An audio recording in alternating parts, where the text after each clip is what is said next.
Ayun guys, tanghali ngayon, alas 12. Bali, galing akong trabaho. Bali, pasok namin ngayon, half day lang. Bali, naisipan ko ngayon, wala namang gagawin. Mamiwas kami nung pamangking ko. So, tatry namin dun sa Panabe kung kami makakahuli. Bali, pain lang namin bulate, magbubulate lang kami ngayon. Tapos, sa isang araw na kami bibili ng BSF pamain. Dadayo kami siguro sa Puntod at saka sa Victoria. Balak namin magpuok, pero tatry muna namin dito sa may Puntod. So abangan nyo mamaya kung kami may mahuhuli. So mga pandaing lang yung target namin ngayon. Subukan namin kung makadami kami.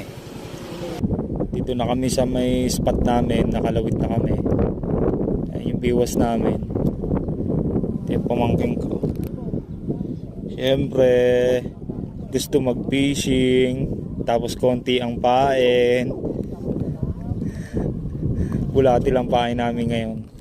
Tsaka na kami bibiling BSF. Kasi linggo nagbabalak ulit kami na dumayo sa Talim Island. So dito muna kami sa amin lang sa may Barangay Bagong Bayan ulit. Dito yan sa may tabi ng bahay. Yan yung bahay. Dito lang kami. So hunting namin ngayon mga pandaing lang, mga 2 to 1 finger. Dadali na namin pandaing pampukto. Sabay namin bubuhusan ng Coco Mama, syempre ng gata na. Sabay may talbos ng sili.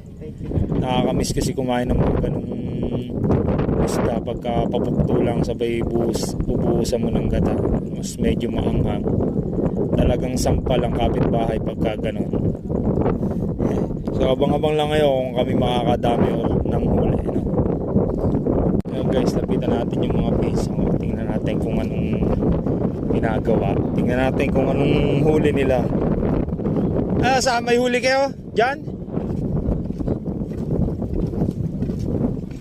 Po, isang kilo isa.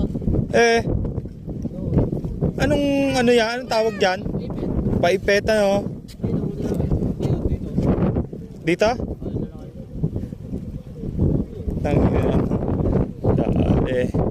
Tingnan natin. Saan? Ito? Sa Bihagan?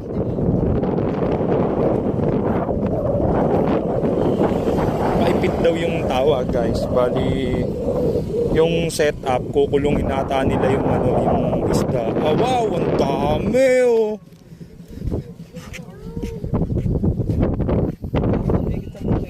Tangina.